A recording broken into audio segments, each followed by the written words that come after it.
Welcome back to Investing Talk podcast. Today, we are really going to try and cut through some of the noise on a company that, well, a lot of you seem to be tracking, Nova Minerals. Our mission here is simple. We want to look at the financial data, the technical charts, and the big news catalysts. Specifically, there's that massive upcoming stock split. We want to try and figure out the whole investment landscape. So the big question we're tackling is this a good time to, consider buying Nova Minerals right now? And hey, while you're listening, please hit that like button, subscribe if you haven't already, and definitely let us know in the comments below what company you want us to look into next time. We do read those. Okay, so with Nova Minerals, we're looking at this really interesting tension, wouldn't you say? On one hand, you've got a company that's, well, currently reporting negative revenue. It's heavily dependent on the capital markets. But on the other hand, it's sitting on what looks like a strategically critical asset base, something that could potentially unlock some exponential growth. Yeah, it's a classic exploration stage story in many ways, but with a twist. So the question becomes, does that strategic upside, like supplying vital military materials, does that outweigh the, let's call them immediate red flags of an early stage explorer? Let's unpack this. Now, for investors here in the U.S., the focus is naturally on the ADR shares traded here. It's just important to remember, Nova Minerals is Australian incorporated, so their main filings, they're usually with the ASX, the Australian Stock Exchange. Exactly. That means sometimes you have to dig a little deeper to get the full picture compared to, say, an SEC filer. Right. And when you do dig in, the foundational value, it really is anchored entirely in their flagship asset, the Asil Gold Project. Nova Minerals holds an 85% interest in this, and it's a massive Alaskan project. And Alaska, that location, that matters, doesn't it? I mean, this isn't just some gold mine in a politically unstable or distant region. It absolutely matters, big time. The Estelle Project is located right in Alaska's Tintina Gold Belt, highly prospective area. This region is known for really significant gold deposits. And just the sheer scale of Nova's claim is impressive, too. It spans 514 square kilometers. Wow. So that combination, you've got scale, plus that jurisdictional safety of being in the U.S. and Alaska that's immediately attractive. Okay, but the real hook, you mentioned a twist earlier. The thing that really seems to separate them from, I don't know, the hundreds of other junior gold miners out there, it isn't just the gold, is it? No, it's not. It's this critical minerals angle. We're hearing about military-grade antimony. What does that actually mean? And why should that even factor into, like, a valuation? Yes. That is the critical advantage here. And it's exactly why some might argue for assigning a sort of strategic valuation premium. See, antimony, it's designated by the U.S. government as a critical mineral. Okay. And military grade, well, that isn't just some marketing term. It connects directly to defense applications. Think high-performance alloys, things used in ammunition, battery systems, even fire retardants, stuff needed for modern defense. Okay, so this isn't just about the gold price going up and down with market demand. This is potentially tied into national defense supply chains. Precisely. That's the key insight. By positioning themselves as a potential domestic supplier of these critical materials, Nova Minerals potentially gains this unique moat, this advantage. It could open doors to strategic alliances, maybe offer some insulation from just pure commodity price swings. It links them to long-term government interests, governments that might be willing to pay a premium for secured domestic supply. Right. That really shifts the whole investment thesis away from just being another gold play. That strategic hook definitely sounds exciting. But execution on that scale, well, that needs a ton of cash. The company's actively spending, we know that. So we need to understand, how long is their runway? What's the financial reality look like right now? Yeah, and this is where we have to, manage expectations. Yeah. Especially for a company still in that exploration and development phase. The immediate financial picture, it's challenging. If we look at the latest data, the trailing 12 months, the TTM revenue is actually negative. It's $1.09 million.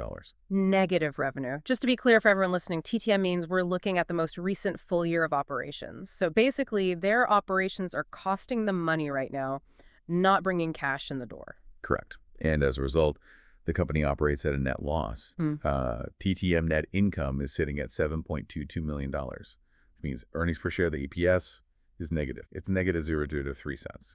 Right, and because that EPS is negative, the traditional price-to-earnings ratio, the PE ratio, well, it's not available. You can't calculate it. And that's a key reminder for you listening. We are absolutely not valuing current profits here. We're valuing future potential resources in the ground. So you have to shift your thinking, maybe use more of a P/NAV, like a price to net asset value framework, mentally at least, not a traditional earnings model. That's the critical context, exactly. Yeah. The numbers look negative because they're focusing their capital squarely on exploration and development. They are, intentionally spending now for potential future payoff, not generating profits today. Just look at their quarterly exploration expenses. They're around $1.9 million. Australian dollars, that is. Okay. So the spending, it's kind of the necessary groundwork for any future success. But spending requires funding. That's the bottom line. Despite those losses, how resilient do they look financially? Do they actually have enough cash to get through this next phase of development?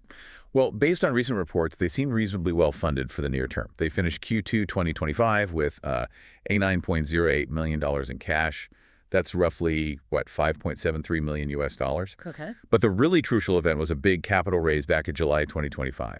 They managed to pull in $12.1 million US, specifically earmarked to fund these ongoing development activities. Oh, okay. So that one event, that significantly reduces any immediate worries about cash burn. So even with the negative earnings, the market should probably feel maybe comfortable that they have the necessary runway to execute their plan, at least for the immediate future.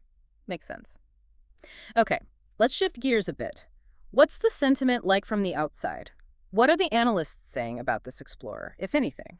Yeah, analyst coverage is pretty sparse, which honestly is typical for a company at this stage and size. And the sentiment we do see is, well, it's mixed. We saw a sell recommendation recently from Weiss Ratings. That was early October. But interestingly, we also saw an upgrade from sell to hold by Wall Street Zen just before that, late September. So the overall consensus seems cautious. No outright bullish calls yet. But maybe the needle is trying to shift away from extreme pessimism, perhaps anticipating this market catalyst we need to talk about. Okay, let's dive into that catalyst then, because it seems to be driving almost all the recent interest. We're talking about the upcoming stock split. This is a big structural change, specifically a 5-for-1 forward stock split, but it's happening via an ADR ratio change. Can you explain that bit? All right, this is a really important technical move, and it has potentially huge implications for liquidity. And yeah, it's crucial to understand this isn't like a typical share split you see from a standard U.S. company. It's an ADR ratio change. It's a structural mechanism often used for foreign companies listed via American Depositary Receipt, the ADRs. Okay. So what happens is ADR holders will get 4 additional ADR shares for every single one they currently hold. The split itself becomes effective October 29th, 2025. Gotcha. So the end result for the investor is basically the same. They own more shares, and the price per share drops proportionally. But the way it happens is specific to these foreign-listed ADRs. What's the company trying to achieve with this? What's the goal? The objective is pretty straightforward. Liquidity. They want to make the shares easier to trade. Primarily, it lowers that nominal trading price per share.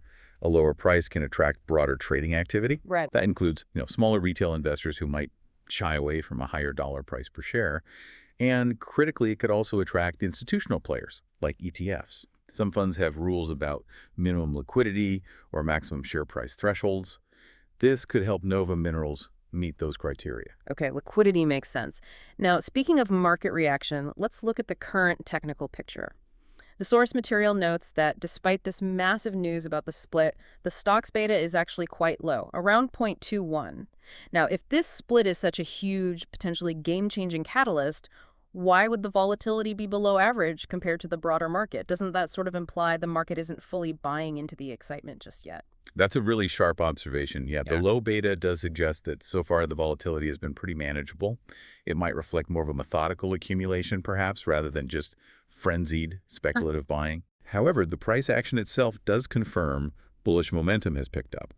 The stock, trading between roughly $57 and $76 back on October 22nd, that was already well above its 50-day simple moving average, which was down around $18.49. Okay. So the accumulation might be slow and steady, maybe building, but it definitely seems to have started since that split was announced. All right, so if that accumulation, that momentum continues through the split date, what are we looking at for a potential post-split price range? Well, if the current market capitalization and the recent sort of enthusiasm translate accurately into the new, larger share count, Mm. the source material we looked at projects a potential post-split range of around $15 to $25 per new share. $15 to $25. Okay, so that gives us a clear window to watch right after October 29th. Now, beyond the split itself, what are the next big catalysts or dates that you, the listener, should probably mark on your calendar? Okay, two key things to watch. First, look out for the fiscal Q3 2025 earnings release. That's scheduled for November 6th, 2025. That report will give us vital updates on their cash burn rate, any development milestones they've hit, or just generally how they're executing on the Estelle project. Right, crucial details. Second, keep a close eye on early January 2026. That's when we should start seeing institutional position disclosures, the 13F filings. This will tell us if the bigger funds, the ETFs, if they actually started buying in significant size after the liquidity presumably improves from the split. That data point will be a major validation or refutation of the liquidity thesis. Okay, good flags. Now, let's try to bring this all together, the final synthesis. We've got this brilliant strategic potential, the antimony angle, right? Versus the current financial risk, the negative cash flow, the need for funding. What's the primary concern for an investor looking at Nova Minerals today? Yeah, as we've touched on a few times, the main company-specific risk really does remain that funding dependency. They have ongoing losses, negative free cash flow. Now, granted, that $12.1 million raise helps a lot in the short term. It mitigates immediate risk.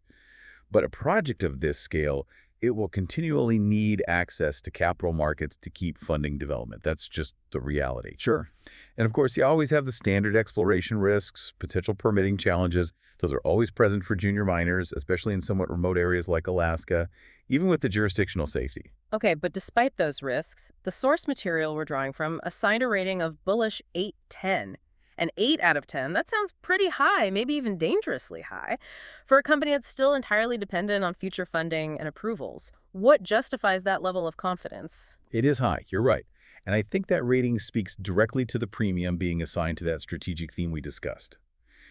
The rationale seems to hinge on basically three main factors. First, the exceptional upside potential they see from the multi-mineral exposure, not just gold, but that military-grade antimony. Okay.